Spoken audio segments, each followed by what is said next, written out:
Alright guys, so I'm driving to pick up my oldest from school. So the way our school district works is our high schoolers start and end earlier than our elementary and middle school kids.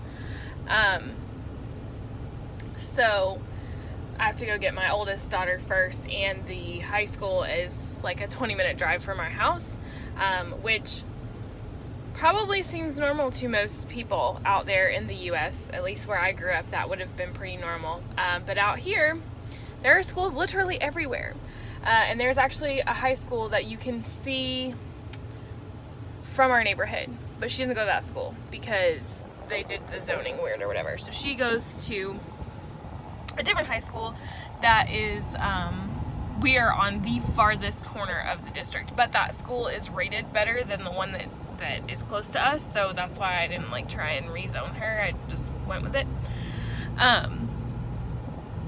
But yeah, last night the little girls started softball practice for their league, and then I went down to our licensing agency to be on a board for foster parents. So I was basically talking to them about like my experience and how you deal with it and that kind of thing. And I really hope I didn't like terrify them, but one of the women that was there actually brought up a really good point about how she was feeling really like overwhelmed, and they were like 2 weeks out from getting their license completed, and she was just really nervous about having to deal with all of the staff and everything because she feels like she's gonna just like lose her mind or get stressed. And she was saying that, well, this is the easy part. And I kind of looked at her and was like, I wouldn't say this is the easy part. I would say that it's the different part. So when you're filling out the paperwork and you're getting licensed and you're like super excited, it's taking forever though for you to actually get a kid and see what they're gonna be like. And so I just want to encourage you, if you're in that phase and you're feeling like she was feeling, first of all, good on you for acknowledging that and being aware that you're feeling this way. And yeah, maybe ultimately it's not a good time for you in your life. Maybe you are not, you're just not in a position where you really want to deal with stress, that kind of stress in your life. And going through class is the time to figure that out. So I know on my channel I talk a lot about like you should do it, you should become a foster parent if you feel like you're called to. But I have seen in my children's lives the amount of people who've become foster parents who probably shouldn't have, just because they weren't able to parent the way that these kids needed, and they didn't have the stick it out factor, you know. A lot of people that are going into being foster parents are grandparents, so they're a little bit older, and I mean, y'all, don't take this the wrong way, because like I've said, you guys know, I don't think you should ever let age be a factor. If God is calling you to do something, you should do it. I don't care how old you are. However,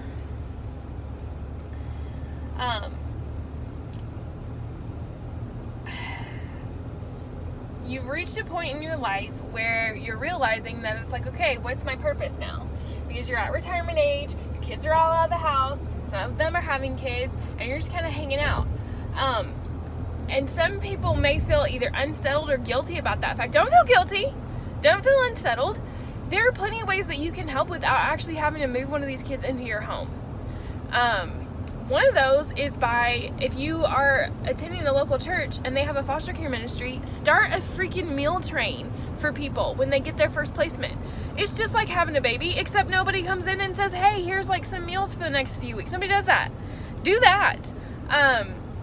If you go to your church and they don't have a foster care ministry, but you guys have a lot of foster parents, start one, you know, like, if you attend a church and there are not a lot of foster parents, then you probably don't need a foster care ministry. So I would just get in where you fit in, if that makes sense. Like, do what the church needs. But if you have foster parents and there's not a foster care ministry, I would highly encourage you, maybe do that. Like, find your fulfillment in that.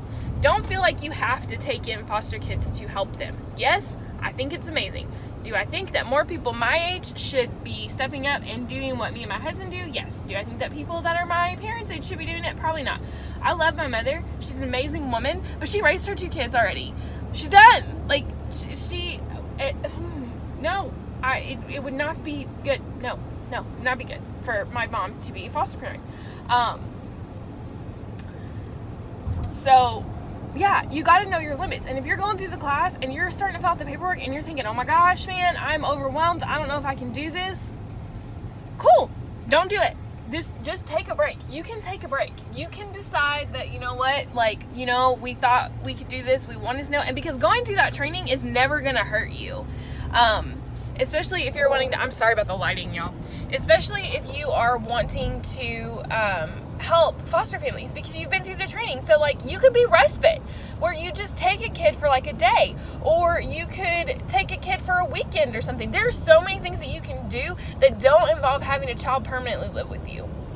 And I don't think I've ever said that on my channel before. I don't think I've ever talked about how you can help without actually being a foster parent.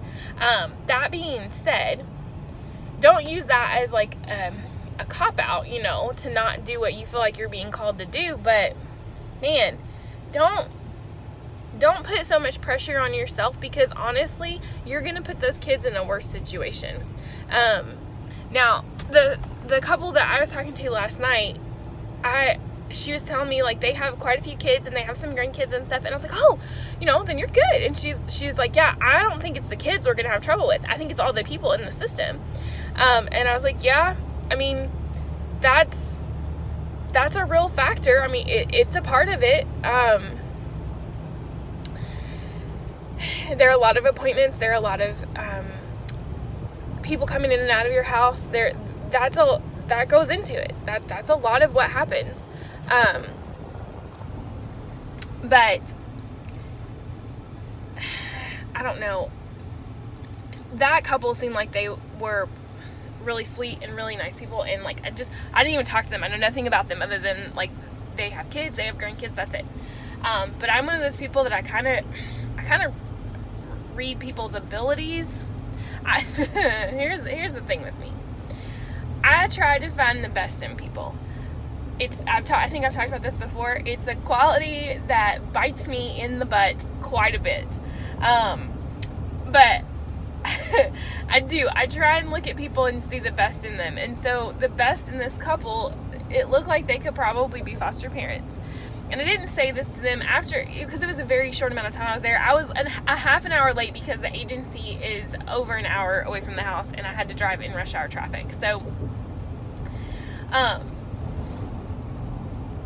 yeah. But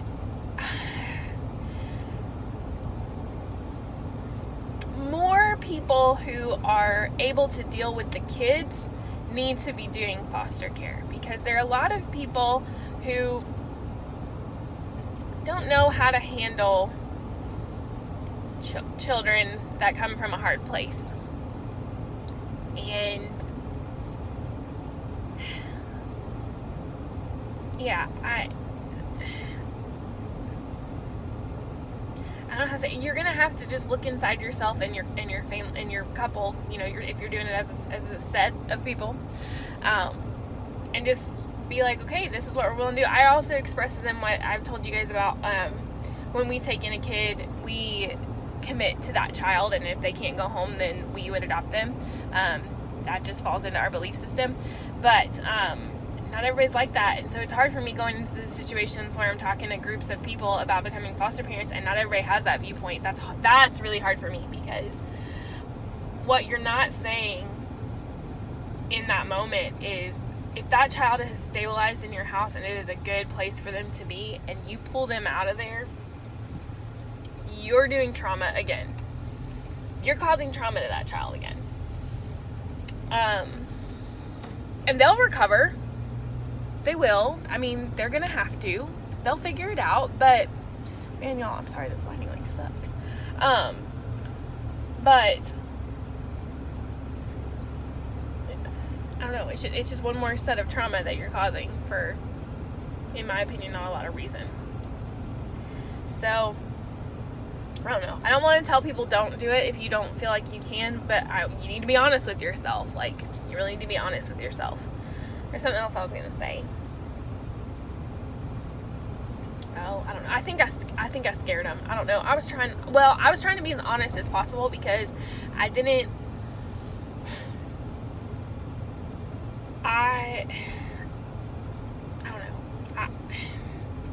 Not everybody's like us. Like the lady asked, she's like, "Oh, do you guys do support groups?" And I was like, "Nope, don't do that." And I was just like, and she asked kind of why, and I said, well, other people don't foster for the same reasons and the same way that me and my husband do, and I have a really hard time sometimes being in those groups because I don't have a lot of patience for the complete lack of, I don't know,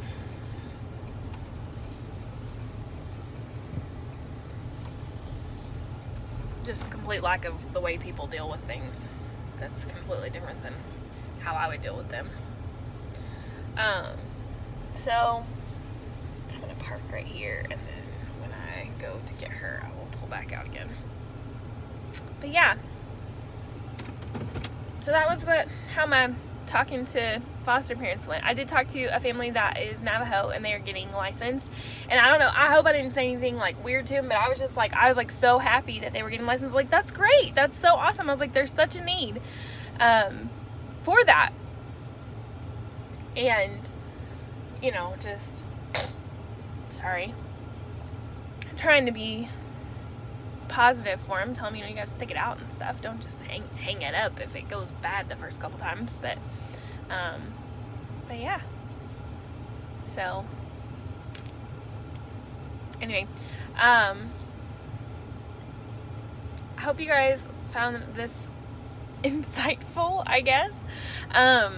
If you guys are interested in any specific topics for foster care, or if you guys have any questions about our teen, or any of my kids, please feel free to ask. I'm not guaranteeing I'll answer, because if it's going to be about their story, you guys know I don't really talk about that on here, so I'm not going to tell you about that. But